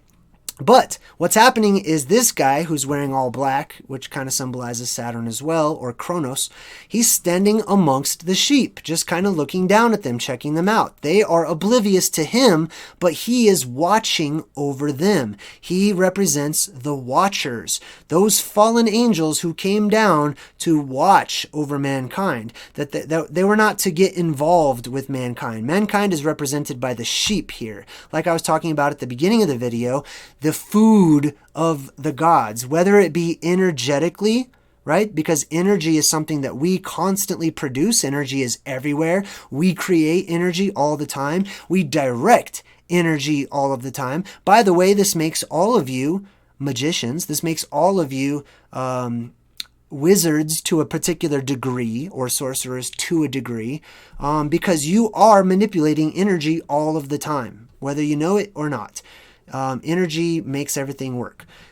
Now, we've got the circuitry here, and then all of a sudden, the little reptilian, lizardy sort of witch hand, and she's going to make an appearance. She's hiding behind the circuitry, or she's hiding within the circuitry. This is tying together some really important things. And like I said earlier, the conspiracy theories of the world, they're not theories at all, okay? That's all a conspiracy. All of these things, there is a plan. There's a story. I like the word story so much better than conspiracy, because a story has a point to it, okay? Conspiracy is just thrown around as a dismissive word to label people as crackpots. But this is basically unifying artificial intelligence. And I'm talking about artificial intelligence on a scale that you cannot conceive of unless you use your imagination. Okay, I'm talking about sci-fi level, fantasy level, artificial intelligence. I'm talking about things that are so far advanced that existed a long time ago. And she's hiding within the machine. She's hiding within the circuitry, okay? Now, you're going to notice throughout the video that they start to populate the people, the humans, everybody starts to populate, okay? They make replicas of them. They make copies of them. So here's this chick, and she's totally got a lizard tongue. I don't know if I can catch it here. There you go. So she's got the lizard tongue, which is basically saying that she is one of the lizard people, or the reptilians, or the gods, or the fish gods, or the El, or whatever people call them. There's so many different names for them. And she's got this different looking skin, and while they were humanoid in shape, which is actually reverse of the truth, we take after their image. So it's not that they look humanoid, they look human like us, but it's more the reverse of that. But it's showing you this forked tongue of this serpent, devil, demon entity or whatnot. The same imagery is used in the video Black Hole Sun. Okay? I should probably do a few videos after this one, because there's so many excellent nuggets of truth that are dropped in the form of music videos. And I like the music videos because they just give you like breadcrumb after breadcrumb, truth after truth. They're showing you the stuff that they keep from you, which is great. I love it. It's like going to the library for me, because I'm not being amused. I'm staying in the vibration, in the wavelength of being aware, of being conscious while watching this, as opposed to just letting myself fall into a lower vibration and being programmed. Okay, so anyway, they're all on the circuitry. This guy's dancing. He dances around amongst the sheep. This reminds me of like the Pied Piper, okay? He's an entertainer. He's keeping the sheep amused. He's keeping the sheep looking down at the ground. Just keep on eating. That's what's going on. Don't look up. Don't look behind the curtain, etc. I'm going to entertain you. I'm going to sing you to sleep. I'm going to sing you a lullaby. That's pretty much exactly what's being portrayed here. And all the people are wearing black, not because they're artistic or anything, not because they're gothic, but because they are paying homage to Saturn. The Saturnian worshippers wear all black because that's the color for Saturn. That's why your judges wear all black, because they are the priests of Baal. They used to burn bodies in sacrifices. Well, they still do that, like I was talking about at the Bohemian Grove. They will burn bodies, and the reason that the priests would wear black, supposedly, is because the ash would get on them, and you wouldn't want the ash to get on like white or another color, but it blends in a lot better with black. At least that's the story that I read about. But they are the priests of Baal, and they're all wearing sunglasses. Well, I don't know if they all are. This guy is. And there's a lot of stuff to that too. This whole concept of the sun. What is called the sun. Okay, I don't call it the sun. I call it the skylight. Okay, but sometimes just because I don't feel like explaining myself over and over again, I will call it the sun. There's a problem with the sun. And, maybe not a problem for the majority of the population, but when talking about these guys, the Vulcans, the vampires, the elves, the whatever you want to call them, okay? they had to wear these big collars. They're the ones that invented popping the collar, okay? The reason that they had these popped collars around their neck is because when the sun was introduced, it hurt them. They were used to an entirely different form of light. So they popped their collar to keep the sun off of their skin. That's what that harkens back to. And that's why you'll see, in Star Trek, the Vulcans, they have popped collars. Dracula has a popped collar. All these people have popped collars because of the sunlight. That's what that is. Okay, so they're all dancing, having a good time. This guy's a contortionist. They're all pretty much contortionists. Let's just skip forward to some actual substance. Okay, so you've got the girl. Now she's wearing all of this sort of shiny getup.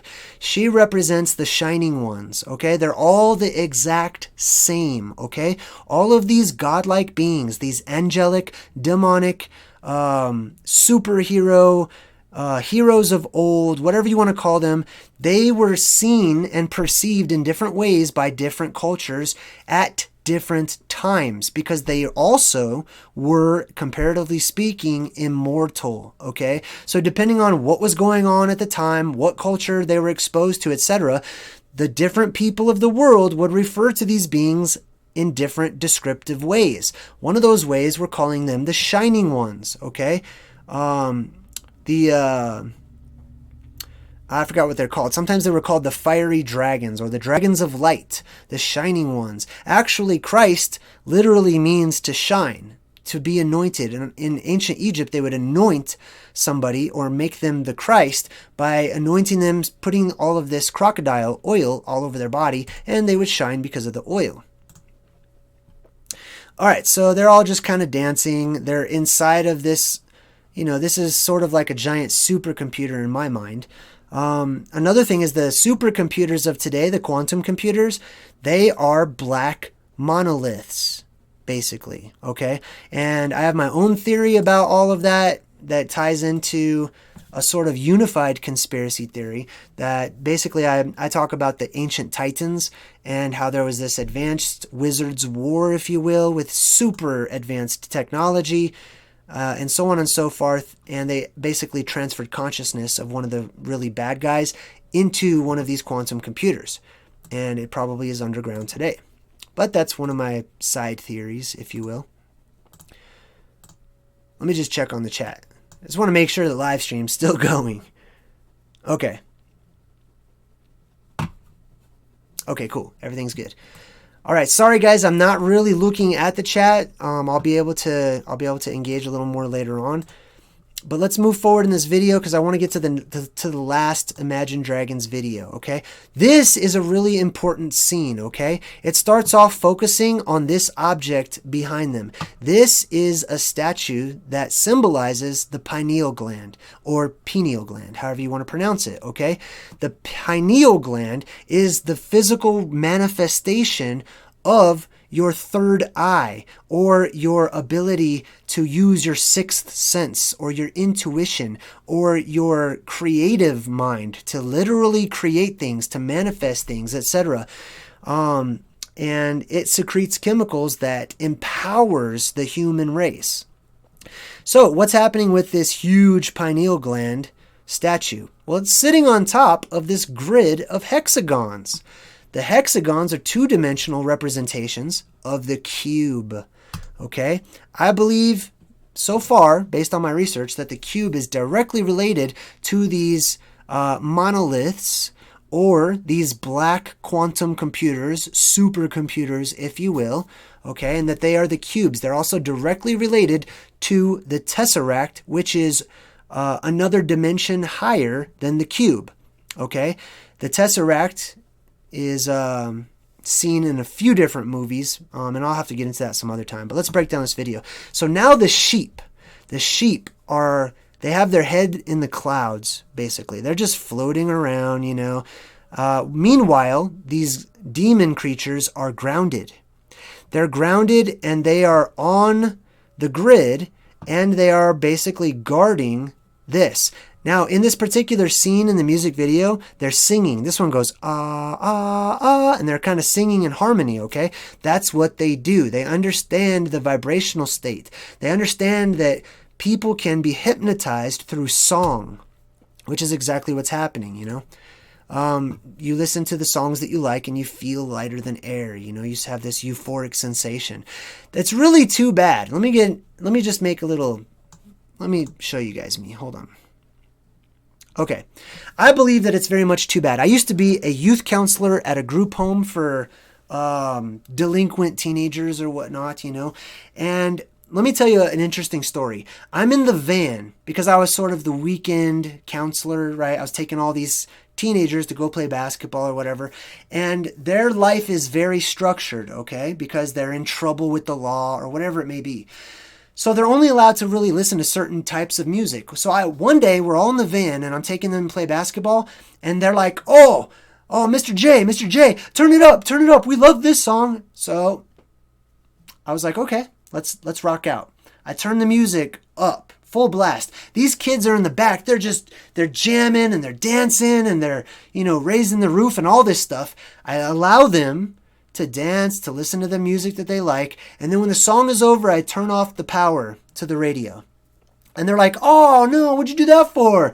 And I said, you guys really liked that last song, didn't you? They're like, yeah, that's the jam, man. Like, that's my stuff, blah, blah, blah. And I said, okay, which one of you can tell me what that song was about? Crickets. Not one of them spoke up. And then after like a few seconds, you hear, you know, I mean, you know, come on. It's just a good song, man. It's just a good song. That's a classic example that whenever we're entertained, you know, that we leave our analytical, critical thinking mind behind and we get into this sort of tribal, like dancing, listening to the beat. I'm not saying that that's bad. I'm just saying it's not good and it's not beneficial to be aware that that's what's happening. You can do it. It's totally fine. I do it sometimes just to ground myself. Sometimes I don't listen. I just turn it on, allow the beat, you know, I'm cleaning the house or whatever. I ground myself, but I know that's what's happening. I understand. And I also am very careful about what songs I listen to because I make sure to listen to them analytically and purposefully initially. But then I go back, I listen to music, whatever. My whole point is, this is what we are raised to do. There are songs out there that don't make any sense whatsoever, but they're the most popular songs anyone's ever heard. People love these songs, you know, and when you ask people about them, they have to really think about it. Like the Beatles, Strawberry Fields, you know, what's Strawberry Fields about? Oh, you know, I don't know. It's just a place where you go when you just want to have a good time or whatever. Probably not. Okay, I'm just going to say that. Let me get back to the video here. We'll go ahead and jump back into the screen sharing. There's going to be one more video after this, so I'm going to rush through this one here. You can see the multiple arms, which indicate that this is the gods. Okay, this is how the gods are portrayed in Hinduism. They have multiple arms, okay? And they're all the same gods. They're all the same beings. I refer to them as the silica beings or silicon beings. I really like to call them the elves because they are the El or the Elu. The U is just a V. That's all that is. It's the elf or elf. Same thing. Elves are real. All of these things are real. They just want to portray them as fantasy. And they definitely looked different than we do today. They looked similar, being bipedal and whatnot, but you could tell that they were otherworldly, is probably a good way to say that. Here they are in a room full of lights. This is just symbolizing illumination. Illumination symbolizes knowledge, right? Not really wisdom, but knowledge. This means that they have a lot of knowledge. They know a lot of stuff, basically. And then this guy starts to become cloned, right? He just populates and populates. This is lifetime after lifetime after lifetime after lifetime. Keep on going and keep on going. And what's he doing? He's just jamming. He's just dancing, you know? And that's what we're continue to do. Populate, procreate, get married, have children, make little copies of yourselves so that our energy supply can be everlasting, basically. And then I believe the demons start to populate themselves, and then the world becomes populated with all these different cars and stuff. Let's just go ahead and skip. I believe a lot of this gets redundant after a while. I'm not sure what this is around his neck. It kind of reminds me of like a noose, I'm not sure if that's just a style or what that is. But if you know in the chat, let me know. Okay, let's move ahead. So the world's populated. You've got these, you know, trinity of God beings there that are the ones responsible for it all happening. And then, of course, you've got the fireworks, the lights in the sky, etc. I think this is pretty much going to be it. I think I touched on a lot of the main things here. Oh, and then the lightning, okay? And I really didn't get into the lyrics of the song, but the song is called Thunder, which is really interesting because the lyrics talk about the singer saying, I was lightning before the thunder, right? What is that in reference to? Well, biblically speaking, in Christian circles, it says that Satan fell like lightning to the earth, right? So I was lightning before the thunder, before the noise came about, right? There was light. And then you see the light here, right here. Okay, so that was that video. I think that was the end of it there. Yes. So let's get to the last one. The last one is, where is it? That one's pretty good. Radioactive. That's pretty much kind of about the end of the world. There's some hidden weird stuff going on in that video too. Ah, here we go. Believer. Okay. So this is the one I was telling you about, that we're going to see the light spectrum, okay? Now, look at the tattoo on this dude's chest, okay? It's going to show it a little bit later on, but it's the number 33. It's the same thing right here, right? You see that one? That's the exact same thing. I don't know if you can see that. You probably can't. Maybe you can. Yeah, that's the exact same thing. So the little 33, all that is it's a pyramid with the top gone. There's a little ladder in the middle. There's a path. There's a middle path to go to the top of the pyramid, etc. And it's got the numbers 33. One of the 33s is a reflection. One of the threes is a reflection of the other three, which basically just symbolizes the universal law: as above, so below. It's the law of correspondence, right? The microcosm reflects the macrocosm and vice versa. And that's just one of the things that you have going on here. Let me get back to the screen sharing. And we'll check out this video. And it's going to be a fight. And what you're going to see reflected in this video is going to be time, the Ouroboros, the loop of time, and how we are all caught in this trap of time, how time is repeating itself over and over and over, and we are just living and dying and being born again, etc. It just goes on and on and on. Now, here are the three different colors. These are the same colors that were shown in the last video. This one just is, you can see the true orange there. So you've got the orange of the Illuminati, the green of the earth, and the blue of the sky. If you watched my video on breaking down the symbolism of the Colorado State Seal, you'll know that they also put that they basically are in control of the heavens and the earth in that symbol as well. Check out that video. It's interesting to note that these words over here are in a different color as they come together here, right? Bel. I don't know if you know who Bel is, but Bel is just another way of saying El or Baal. Baal is one of the lords, right? The house. B literally is Bet, and it means house. House of El, house of the gods, house of the strong or mighty leaders, okay? That one's highlighted. So we've got Baal or Baal, which is sort of how it's pronounced in modern day. And then you see his tattoo there on his chest, over his heart, where his heart is. He's dedicated. Now, you're going to see a lot of simulation theory stuff going on in this video as well. So basically, there's this black cube that they're standing on, which is, let me see if I can get a picture of it, but it's creating the humans. It's creating the people who are in the video here. And you see the DNA coming together and whatnot, and then it shows the band members, different colors. And it shows the guy being manifested, okay? And they're using the blood to manifest him because the coding's in the blood. The life is in the blood, but it's really the coding that's in the blood. The life is in your spirit. The life is in your energy. It's in your point of focus. The mechanics of your vehicle, your body, is in the blood, okay? That's your DNA strands. Okay, so they come to life, etc. He's a boxer.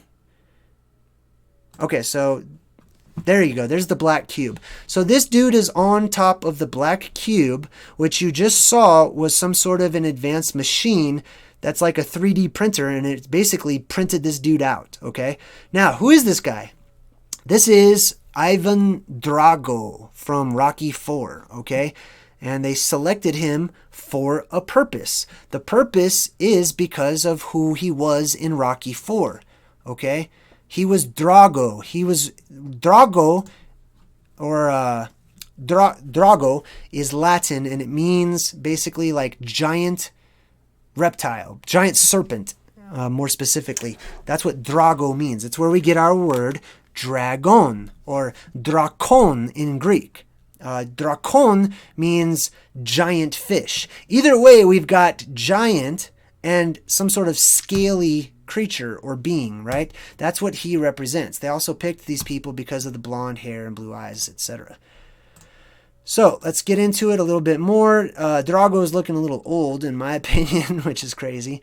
But yeah, that's Drago. He's the old man. Now, both of these characters are just versions of their self on a different timeline. That's all they are. Let me see if I can find it here. Where is it? There we go. So this is a younger version of the singer. This is the older version. He's fighting against himself. He's stuck in a battle against himself on a looped timeline. That's all this is. See, the thing is, this one doesn't recognize himself in this one. And this one doesn't recognize himself in this one. If they did, they would stop fighting, right? Because who wants to beat themselves up? I don't. So this is all very symbolic of the loop of time of this construct that we are in that has hijacked the tool known as reincarnation, and it's being manipulated into something else. Now, these guys just start punching each other's lights out, which everyone nowadays just loves to watch, people violently beating each other up, which is ridiculous. And this right here is the younger version of Drago, or the lead singer of the band. This is the kid version. He's over here drawing some artwork, and he's got this little He-Man action figure, which I actually have here. Let's see here. So they start beating each other up. A lot of the symbolism doesn't really come until later, so let me skip ahead to that. So they're beating the crap out of each other. The music's playing. You know, nobody seems to really mind what's going on. Nobody's asking why this is happening, etc. So on and so forth. They get punched. They're flashing all the different colors. They're within this grid of what looks like some sort of a computer system. And at one point in time, the guy, they're fighting each other, and the younger one says, "I want to stop." Let me see if I can find it here. They're fighting each other, and the younger one's like, "I want to stop. Like, we can't do this. We can't keep doing this." The older one says, "We can't. We can't stop," in his little Ivan Drago voice, right? But he says, "We can't. You know, we are committed to this. We are stuck doing this."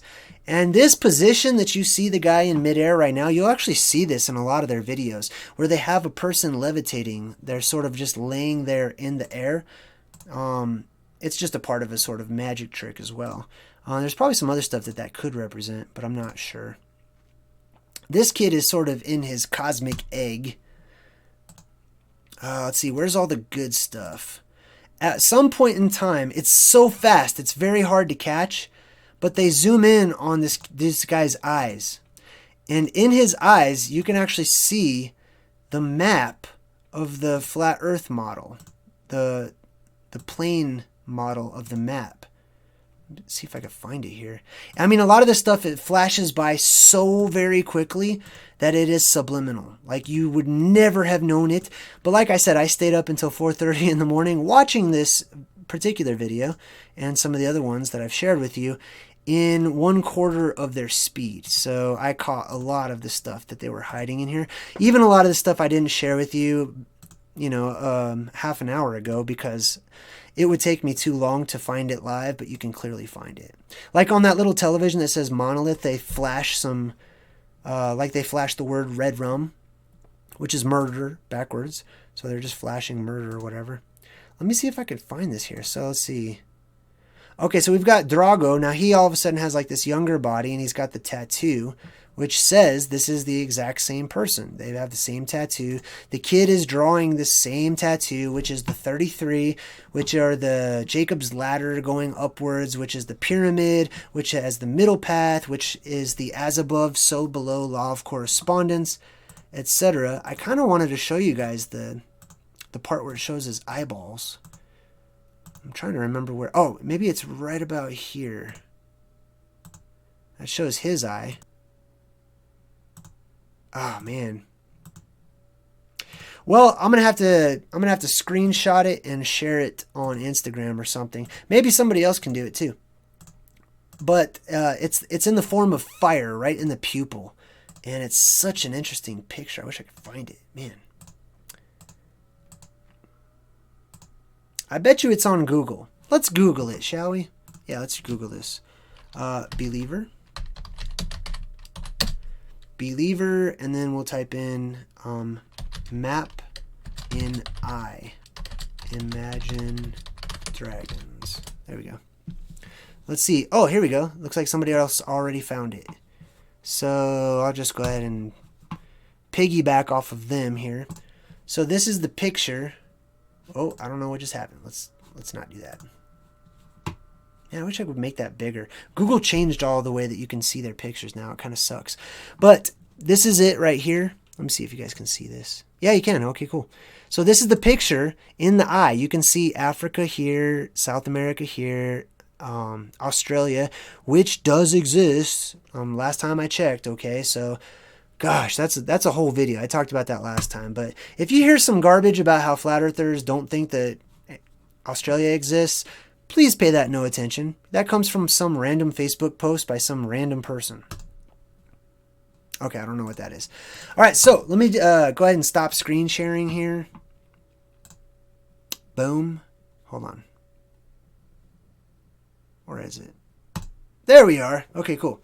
I'm surprised that it lets me wear this shirt, because this shirt's really green. It looks kind of gray on the screen right now because I'm using the green screen and whatnot. Okay, so what I would like to do, we've been talking about this for an hour and 51 minutes. Let me just go ahead and tell everybody, one of the things that I do for my patrons on Patreon is it's got a feature called Lens, okay, and it's totally got all this. It's got all this extra stuff that I could probably do a video about on my own. But Lens is basically allows me to document things that I come across in my daily life. So when I'm not doing an hour, 2 hour long video on YouTube for all of you, what I'm doing is I'm just showing small things that I encounter throughout my day. So let's say I'm just traveling down the road. I see some crazy Illuminati symbol somewhere. I'm just, boom, I record it on Lens. I say, hey, check this out, everyone, and it only stays up for 24 hours. So that's something I'm going to be doing on Patreon. For those donors of $5 or more, they'll get to access the Lens feature. And I'm going to be breaking down, because basically, I'll just tell you what happens. I clean my house. And when I clean my house, I put on YouTube and play music. Well, all the music videos come on and I watch them and I see all the symbolism. And I really want to break down a lot of different videos. But instead of committing all of the time it takes to do that, I'm going to be using the Lens feature to do a lot of the commentary, because I can actually share the music without any type of copyright infringement, because it records for like 15 seconds at a time. I'm also going to be showing you guys symbolism within the movies that I watch, because I watch movies all the time and stuff like that, using the Lens feature, aside from just daily thoughts and stuff like that. So that's something cool to check out. I do want to say thank you so much to all of my patrons. You guys are amazing, and I love you very much. You guys have made it possible for everybody else here to have the experience that they just had today, and so I appreciate that.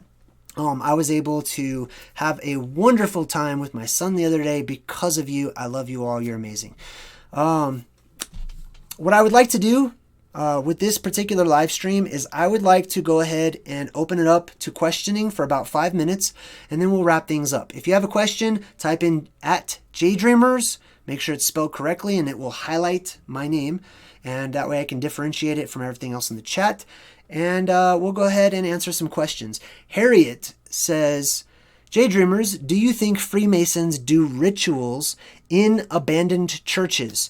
For the most part, no. I believe that many of the huge churches, okay, a lot of the mega churches and whatnot, they have underground. They don't do the rituals in the church itself. They can, and they do sometimes, but I believe that the huge rituals, the really big ones, are always done underground, okay? They do some really crazy stuff directly underneath wherever the Super Bowl is being held, the Olympics, any type of huge gathering, because what happens is that they have these rituals where they can manipulate energy, right? And what they do is they manipulate us. They manipulate the sheep, the cows, the cattle, and they have us all focus on one thing all at the same time, whether it be a moon landing or buildings falling down or some catastrophe or something beautiful, and everyone's focusing on, whatever it is.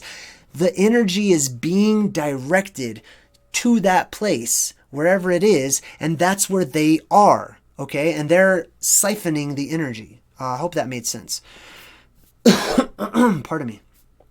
Michael Albert says, JayDreamerZ, have you looked into Pizzagate? Yes, I have. Honestly, it kind of it gets me, it pisses me off. It infuriates me.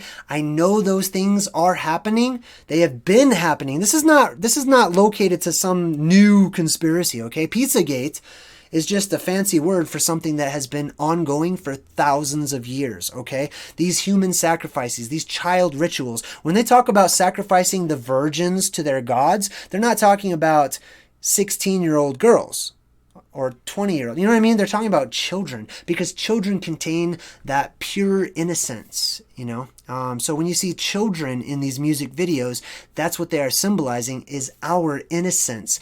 Our innocence has been stripped away from us. Our creative mind has been stripped away from us, and we have been hardened into adults. F NASA blank Elon Musk. I can't say that. I'm sorry, but they'll take the channel.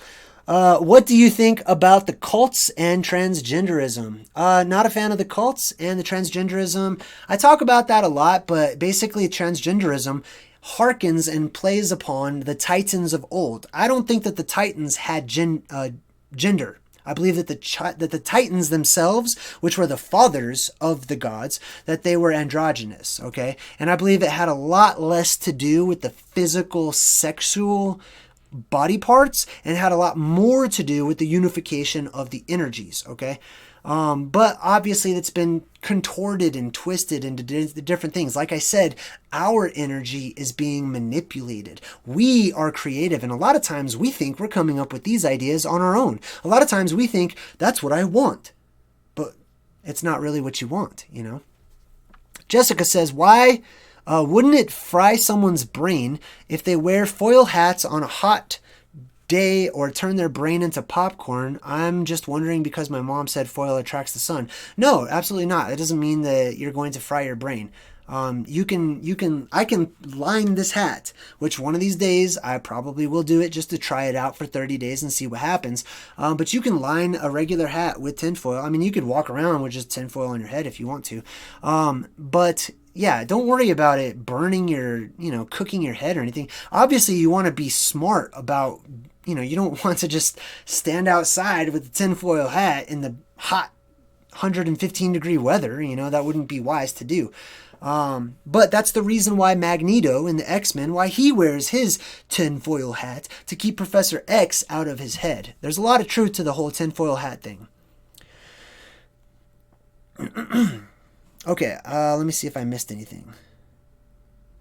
Oh, I did. Okay, Killa B says, JayDreamerZ, what up, homie? Great work. Been here from day one.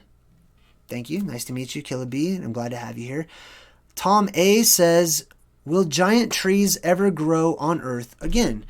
I think so. I believe so. Based on the law of cycles, everything repeats itself. Everything happens again. I believe that we are on a pendulum of time that has left paradise, left the garden world, the garden of the gods, the avatar type world, and that it is swinging down into apocalypse or destruction or the worst it can get, and then it will take us right back up into that garden type paradise state. And I have no idea. Like, it very well may be that you could just plant a seed like Jack and the Beanstalk. Jack and the Beanstalk, it didn't take that huge beanstalk, which is symbolic of the silica pillars or the ancient giant trees.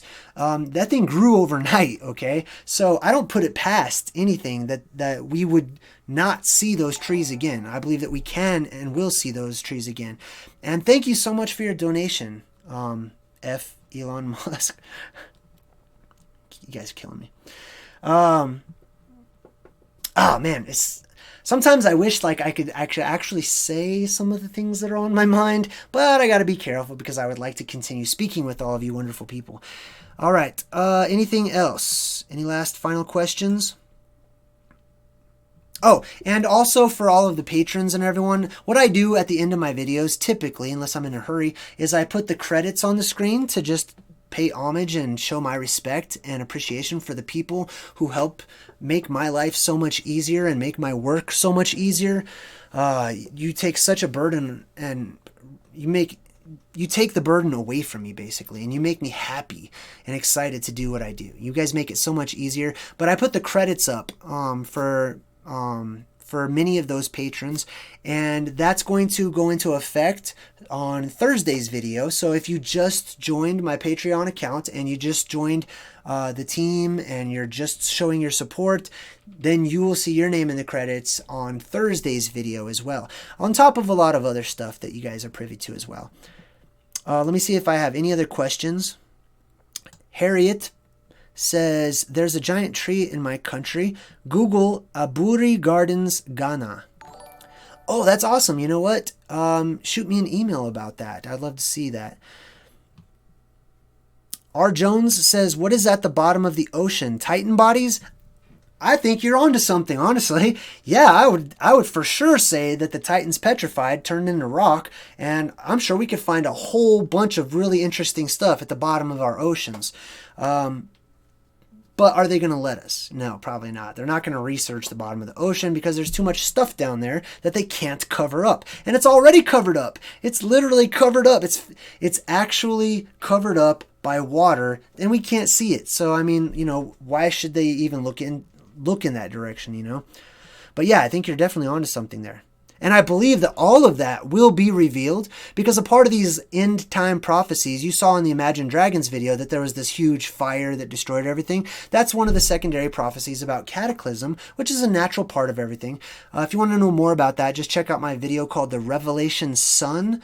I did a short version that's a remixed version. And I really hit home on that particular prophecy. But it says that the oceans will be no more. There will be a time when we won't live in a water world anymore. The oceans will disappear, which means everything that is at the bottom of the ocean will all of a sudden come to light, right? That'll be such an interesting time, man. I would love to see that. Let's see here. Do you think the elite will succeed in population control? Yes, I do. That's all I'm going to say about that. Okay, I think that's it. That's the last question. No more questions. So I want to say thanks to all of you guys for watching. Thanks for telling other people about my channel too. My channel is just taking off, mostly because people enjoy watching. They enjoy listening. So I'm glad that you guys did. Look forward to seeing you all on Thursday whenever we talk about that. Oh, last thing I want to say is there's a community tab. Okay, if you're on your phone, then there's a little community tab right next to the About Me section, okay? If you click on the community tab, sometimes I will put up a poll. I'll take a poll. The last poll that I put out there was, you know what? How are you guys feeling? I wanted to know how all of you are feeling, and I gave various options like happy, angry, content, anxious, etc. Out of 1.4 thousand votes, 62% of you all said that you feel anxious like something is about to happen. You are not alone. That's why I wanted to put that poll out there so that you can see how many other people are feeling very similar.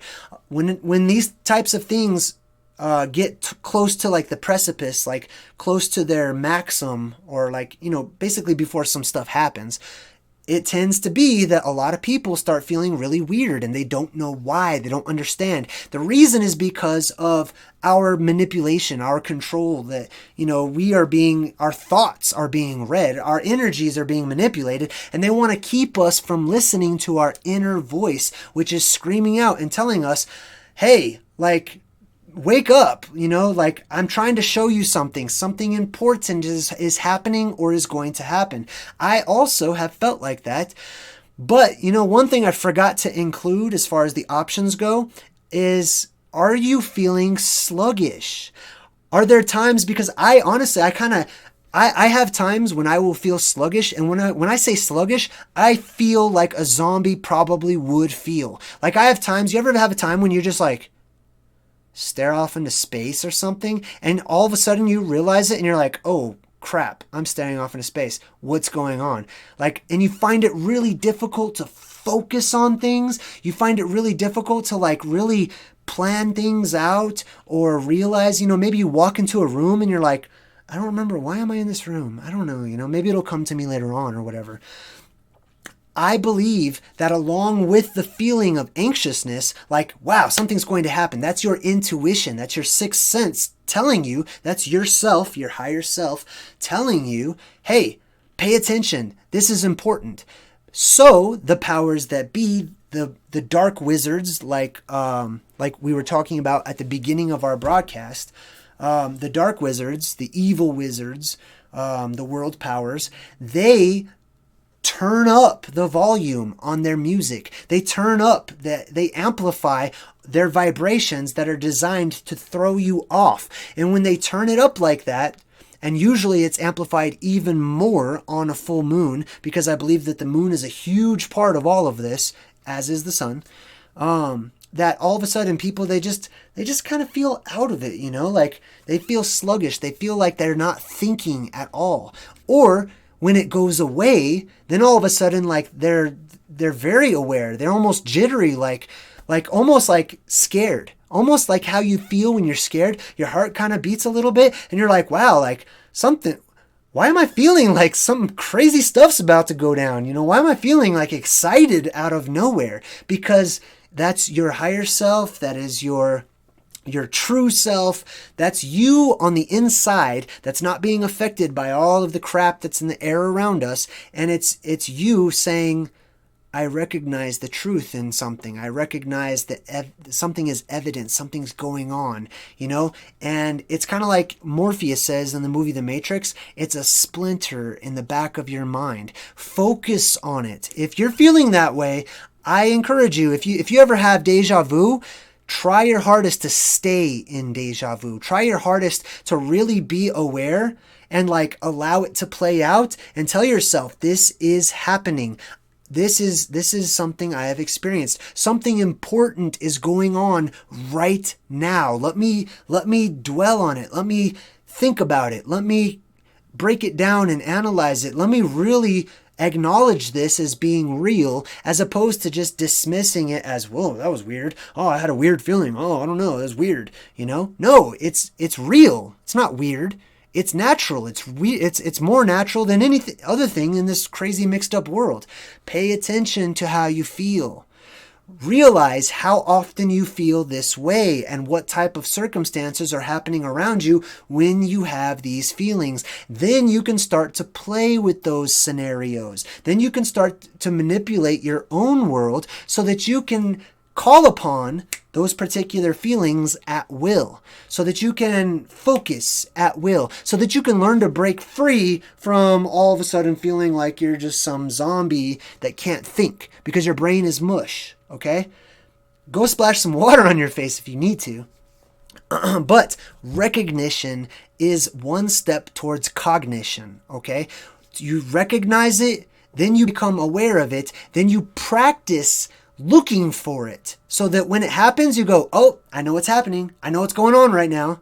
And then you can learn to use that as one of the tools in your fight against whatever you're fighting. Okay?